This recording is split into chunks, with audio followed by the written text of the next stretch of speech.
ધોરણ 12 ના ચેપ્ટર તરીકે 6 ઓબ્જેક્ટ આધારિત ખ્યાલો। તો આપણે આજે ઓબ્જેક્ટ આધારિત ખ્યાલો વિશે પરિચય મેળવશું। સૌથી પહેલા ઓબ્જેક્ટ એટલે શું, ઓબ્જેક્ટ વિશે આપણે વધારે માહિતી મેળવવાની છે। ઓબ્જેક્ટ ઓરિએન્ટેડ પ્રોગ્રામિંગ ની અંદર ઓબ્જેક્ટ એ ખૂબ જ અગત્યનો ભાગ ભજવે છે। હાલમાં આપણે ઇન્ટરનેટ, વેબસાઇટ અને વેબ આધારિતના યુગમાં જીવી રહ્યા છીએ।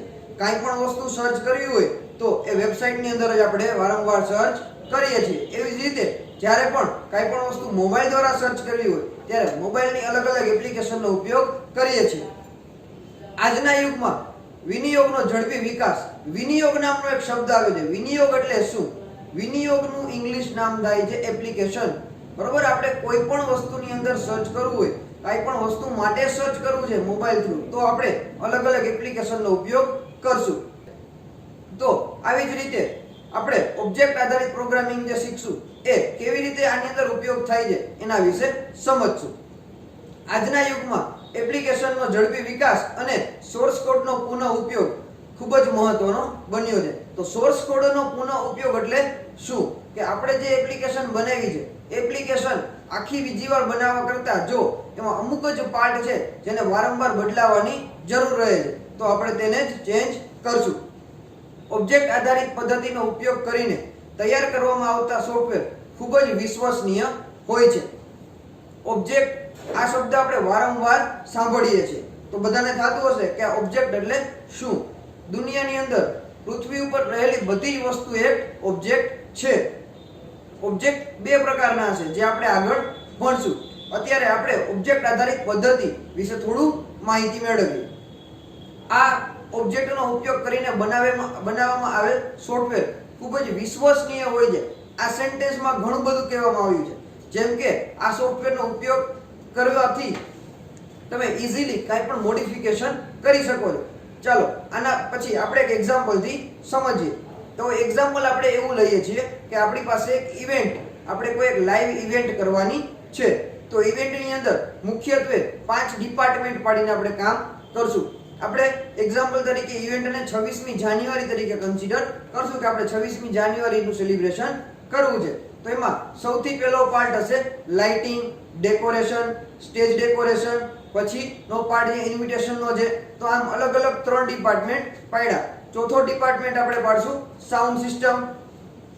તો આપણો સૌથી પહેલો પાર્ટ રહેશે લાઇટિંગ એન્ડ ડેકોરેશન, બીજો વિભાગ રહેશે સ્ટેજ ડેકોરેશન, ત્રીજો વિભાગ રહેશે ઇન્વિટેશન અને ચોથો વિભાગ રહેશે જે છે સાઉન્ડ સિસ્ટમ। તો આ જો ચારે ચાર વસ્તુ પ્રોપર ચાલતી હશે તો આપણે 26મી જાન્યુઆરીનું ફંક્શન બહુ સારી રીતે કરી શકશું। તો આ જે ડિપાર્ટમેન્ટ છે એ બધા ડિપાર્ટમેન્ટની અંદર આપણે કેવા લોકોને મૂકશું તો કે જે લાઇટિંગ ડિપાર્ટમેન્ટ છે, લાઇટિંગના એક્સપર્ટ વ્યક્તિઓ હશે એ બધાને એમાં મૂકશું। સ્ટેજ ડેકોરેશનમાં તો કે સ્ટેજ ડેકોરેશનમાં જે એક્સપર્ટ વ્યક્તિઓ છે એમને મૂકશું। ઇન્વિટેશન કાર્ડની અલગ અલગ ડિઝાઇન બનાવવા માટે તે લોકોના જે એક્સપર્ટ વ્યક્તિ હશે એની ટીમ બનાવશું। અને સાઉન્ડ સિસ્ટમ, તો સાઉન્ડ માટે જે એક્સપર્ટ વ્યક્તિઓ હશે એને મૂકશું। આમ અલગ અલગ વ્યક્તિઓની ટીમ બનાવીને આપણે વર્ક કરશું। પણ આપણે એવી આશા ના રાખી શકીએ કે જે વ્યક્તિ સાઉન્ડ સિસ્ટમ મેનેજ કરે છે એ જ વ્યક્તિ અલગ અલગ ડિઝાઇન પણ બનાવે અને એ જ વ્યક્તિ સ્ટેજ પણ ડેકોરેટ કરે। તો આપણે જે ટીમ બનાવશું એ એક એક ગ્રુપ વાઇઝ બનાવશું। હવે જે ટીમ બનાવેલી છે એ પોતાના એરિયામાં એટલે કે પોતાના ફિલ્ડ વર્કમાં ખૂબ જ એક્સપર્ટ છે।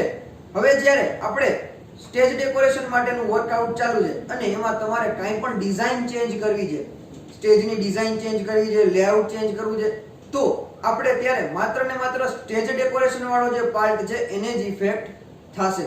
જ્યારે સાઉન્ડ સિસ્ટમ અને લાઇટિંગનો જે ડિપાર્ટમેન્ટ છે, ઇન્વિટેશન કાર્ડ માટેનો જે ડિપાર્ટમેન્ટ છે એ બધા એની રીતે ઇન્ડિવિડ્યુઅલ વર્ક કરતા રહેશે। તો આવી જ રીતે આપણે સોફ્ટવેરમાં આગળ વાત કરીએ તો જ્યારે સોફ્ટવેર બનાવવામાં આવે છે ત્યારે સોફ્ટવેરની અંદર પણ ઘણા બધા મોડ્યુલ હોય છે, જેમ કે લોગિન માટેનું મોડ્યુલ, રજિસ્ટ્રેશન માટેનું મોડ્યુલ, બુકિંગ માટેનું મોડ્યુલ। તો આપણે જે ડિપાર્ટમેન્ટમાં ક્વેરી હોય છે એ ડિપાર્ટમેન્ટને જ સુધારવાનો હોય છે, બાકીના ડિપાર્ટમેન્ટને અફેક્ટ કરવાના રહેતા નથી। અને આ બધા જે ડિપાર્ટમેન્ટ છે એક એક ઓબ્જેક્ટ તરીકે કામ કરશે।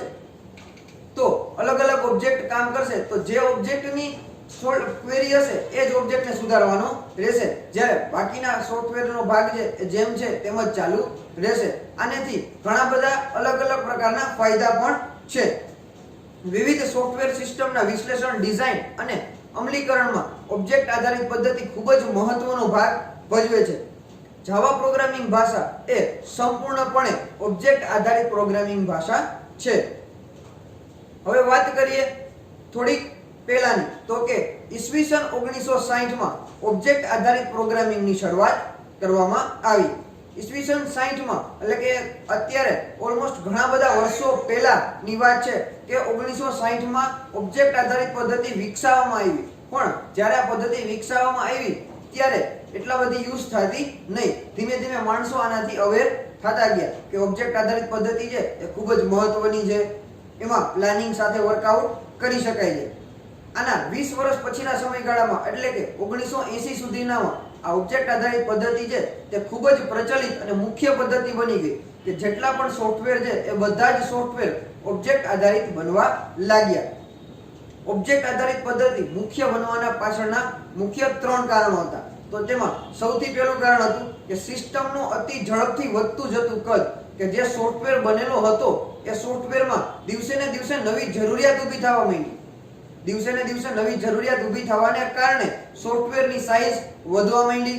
તો હવે જે નવા સોફ્ટવેર બનાવવાનું વિચારવામાં આવ્યું એ ઓબ્જેક્ટ આધારિત બનાવવાનું વિચાર્યું કે જે કંઈ નવી ફ્યુચરની રિક્વાયરમેન્ટ આવે એ ઇઝીલી એડ થઈ શકે. સોફ્ટવેરની જટિલતાનું નિયંત્રણ, જો આનો બીજો ઇમ્પોર્ટન્ટ પાર્ટ છે સોફ્ટવેરની જટિલતાનું નિયંત્રણ કરવું. ધીમે ધીમે સોફ્ટવેરમાં એટલા બધા ફીચર અને ફંક્શન એડ થતા ગયા કે સોફ્ટવેર એકદમ કોમ્પ્લેક્સ થવા માંડ્યા. જે જૂની પદ્ધતિ પ્રમાણે સોફ્ટવેર ચાલતા હતા એ એકદમ કોમ્પ્લેક્સ થવા માંડ્યા. તો એ લોકોએ એવું સોફ્ટવેર બનાવતા વ્યક્તિઓ નક્કી કર્યું કે હવેના નવા સોફ્ટવેર છે ઓબ્જેક્ટ આધારિત બનાવશું કે જેથી જટિલતા નિયંત્રિત કરી શકાય. અને ત્રીજું મુખ્ય કારણ હતું તો કે મોટી અને જટિલ સિસ્ટમ ની અંદર સમય સાથે સુધારા વધારા કરવા શક્ય બને. જેમ જેમ નવા સુધારા આવતા જાય એમ તો સોફ્ટવેરમાં સુધારા પણ કરવા જરૂરી છે.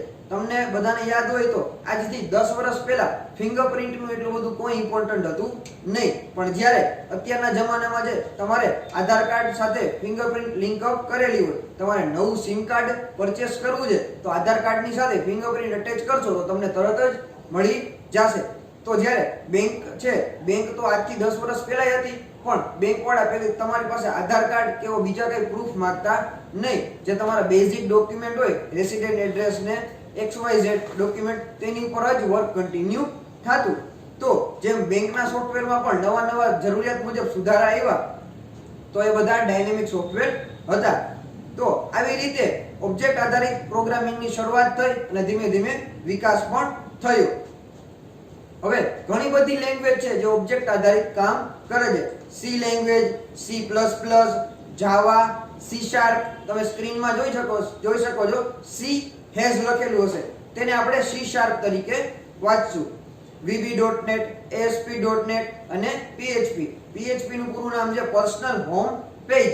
PHP જે ખાસ મુખ્યત્વે વેબસાઇટ બનાવવા માટે ઉપયોગ થાય છે. તો આ બધી લેંગ્વેજ છે ઓબ્જેક્ટ આધારિત છે કે આ બધી લેંગ્વેજની અંદર તમે સોફ્ટવેર જનરેટ કરો છો કે પ્રોગ્રામ જનરેટ કરો છો એ બધા ઓબ્જેક્ટ આધારિત થશે. ઓબ્જેક્ટ આધારિત પ્રોગ્રામિંગને 2 ભાગોમાં વહેંચવામાં આવે છે. સૌથી પહેલો ભાગ છે એ છે પ્રક્રિયાગત પ્રોગ્રામિંગ, જેને આપણે સ્ટ્રક્ચર ઓર પ્રોસિજર પ્રોગ્રામિંગ તરીકે ઓળખીએ છીએ. બીજું છે એ ઓબ્જેક્ટ આધારિત પ્રોગ્રામિંગ, ઓબ્જેક્ટ બેઝડ પ્રોગ્રામિંગ. આના માટે આપણે એક લાઇબ્રેરીનું એક્ઝામ્પલ લેશું. તો સૌથી પહેલું પ્રક્રિયાગત પ્રોગ્રામિંગ માટે લાઇબ્રેરીનું એક્ઝામ્પલ લઈએ કે જ્યારે પહેલા પ્રોગ્રામ બનાવવામાં આવતા કે સોફ્ટવેર બનાવવામાં આવતા એ કેવી રીતે બનાવતા. કે સૌથી પહેલા લાઇબ્રેરી માટે શું બનાવવામાં આવે. આપણે એક લાઇબ્રેરી માટેનો સોફ્ટવેર બનાવીએ છીએ તો એની અંદર કેવી રીતે કામ થતું. તો લાઇબ્રેરીની અંદર લિમિટેડ માત્રામાં વસ્તુઓ હતી કે લાઇબ્રેરીની અંદર કેટલી ઇફેક્ટ થાય તો લાઇબ્રેરિયન હોય કે જે લાઇબ્રેરીને આખું મેનેજમેન્ટ કરે. બીજી વસ્તુ છે તો કે બુક્સ, કે લાઇબ્રેરીની અંદર કેટલી બધી બુક્સ આપેલી છે. અને ત્રીજો પાર્ટ છે એ છે સ્ટુડન્ટ. લાઇબ્રેરીની અંદર જે સ્ટુડન્ટ આવશે એ બુકને ઇશ્યુ કરાવશે. અને ચોથો પાર્ટ જે છે ટીચર, કે ઘણીવાર ટીચર પણ લાઇબ્રેરીનો યુઝ કરશે. આ આખું સ્ટેટિક પોર્શન. કે કોઈ વિદ્યાર્થી આવે છે, લાઇબ્રેરી માટે રજીસ્ટર કરે છે, લાઇબ્રેરીમાંથી બુક ઇસ્યુ કરે છે અને બુકને રિટર્ન કરે છે.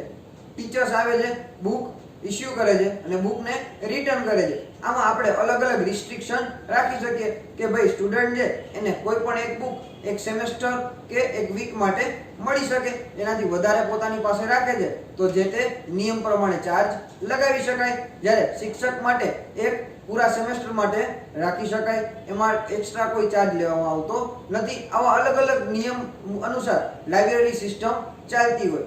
હવેના ફ્યુચરમાં 10 વર્ષ પછી એ જ સોફ્ટવેરને કન્સિડર કરીએ તો હવે સ્ટુડન્ટ છે એ ઓનલાઈન પેમેન્ટ માટે આગ્રહ રાખે છે કે લાઇબ્રેરી ભલે ચાર્જ કરે પણ એ પેમેન્ટ કેશમાં નહીં પણ ઓનલાઈન કે પોતાના બેંક એકાઉન્ટથી ટ્રાન્સફર કરે તો લાઇબ્રેરીના સોફ્ટવેરને આપણે સુધારવાની જરૂર પડે. પણ જો આ સોફ્ટવેર ઓબ્જેક્ટ આધારિત પ્રોગ્રામિંગથી બનાવેલો હોય તો આની અંદર માત્ર ને માત્ર પેમેન્ટ ગેટવે કે પેમેન્ટનું એકાઉન્ટ છે એને મર્જઅપ કરવાનું રહેશે. આખો સોફ્ટવેર બીજી વાર બનાવવાની કશું જરૂરિયાત નથી. પણ જો જ્યારે પ્રક્રિયાગત પ્રોગ્રામિંગથી સ્ટ્રક્ચર પ્રોગ્રામિંગથી બનાવેલું હોય તો આખો પ્રોજેક્ટ છે બીજી વાર જનરેટ કરવો પડે અને એમાં ઘણા બધા મની ઇન્વેસ્ટ કરવા પડે. એના માટે 1960 થી લઈને 1980 સુધી જે આખી ઝુંબેશ ચાલી કે માણસો ધીમે ધીમે પ્રક્રિયાગત પ્રોગ્રામિંગમાંથી ઓબ્જેક્ટ આધારિત પ્રોગ્રામિંગ તરફ આગળ વધવા લાગ્યા. ઓબ્જેક્ટ આધારિત પ્રોગ્રામિંગમાં ઓબ્જેક્ટ જે કેન્દ્ર બિંદુ પર રાખવામાં આવે છે, જ્યારે પ્રક્રિયાગત પ્રોગ્રામિંગમાં આપણું કેન્દ્ર બિંદુ ડેટા પર ફોકસ કરવામાં આવે છે. પ્રક્રિયાગત પ્રોગ્રામિંગમાં પુસ્તકાલય છે એના વિનિયોગનો સોફ્ટવેર આપણે એક્ઝામ્પલ તરીકે લીધું કે એની અંદર કેટલી વસ્તુ લીધી તો કે વિદ્યાર્થીની નોંધણી એટલે કે સ્ટુડન્ટનું રજીસ્ટ્રેશન, પુસ્તકોનું વિતરણ એટલે કે જે સ્ટુડન્ટ આવે છે અને બુક ઇસ્યુ કરાવી જાય છે, પુસ્તકોને પરત કરવા બુક રિટર્ન કરવી અને જે કાંઈ બુક ઉપર એને દંડ લાગુ પડે છે એનું પેમેન્ટ આપવું. તો આ બધી વસ્તુ પ્રક્રિયાગત પ્રોગ્રામિંગમાં પહેલા ચાલતી હતી. હવે જ્યારે ઓબ્જેક્ટ આધારિત પ્રોગ્રામિંગમાં છે જેમ જેમ નવા મોડ્યુલ આવે છે એમ ધીમે ધીમે નવા પાર્ટ એડ થતા જશે. ફ્યુચરમાં એવું પણ થઈ શકે કે જ્યારે વિદ્યાર્થી કોઈ પણ ટેક્સ્ટ બુક કે કોઈ પણ બુક ઇસ્યુ કરવા આવે છે ત્યારે તેને માત્ર ને માત્ર પોતાની ફિંગરપ્રિન્ટ આપીને બુક ઇસ્યુ કરાવી શકે.